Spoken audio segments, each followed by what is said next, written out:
Today, we're going to make baked beans, New England style baked beans. We start the bean making process by taking a pound of beans and picking them over and put them in a larger bowl and add water to make sure they've got plenty of water. And that is what we need to do tonight. This is what the beans looked like this morning. You can see they're quite a bit larger than they were. You can see the difference between dry bean and the swollen bean. It's important to keep an eye on the bean because you really don't want them to boil over. Okay, it got boiling, so now I've turned the heat down. We're going to let it simmer with a cover on it. It was just barely any opening on this side. Okay, this is one area where my recipe varies from the cookbook recipe.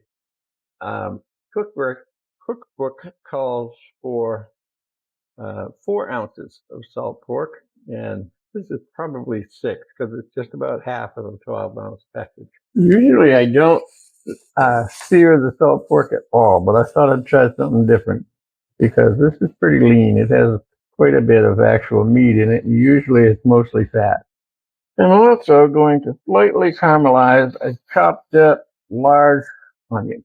We're going to give it a little bit of oil. Okay, the beans have cooked long enough. Now we get to the part where the fun begins. When you drain the beans, you need to reserve the liquid that they cook. You can see it doesn't look just like water. It's kind of cloudy. So we need about 1 cup of that. Then we need a half a cup of molasses. Then we need 1/4 cup firmly packed brown sugar, and this time I use dark brown. The recipe calls for a ½ teaspoon of salt, but this is a 1/4 teaspoon because I use salt pork, and that stuff is pretty salty, and I just don't want it overpoweringly so. A 1/4 teaspoon of black pepper and 1 teaspoon of dry mustard. We mix that all together. I have a bean pot, but I use our air fryer set the oven and dump my beans into a casserole dish that fits in the oven. And then we add our onions. We add the salt pork. We give it a stir and mix things together a little bit. They'll stir up easier with the liquid in them. And I already think I don't have enough liquid, so I'm going to add a little more. This is about a ½ cup. Then we're going to cover this and put it in our air fryer oven.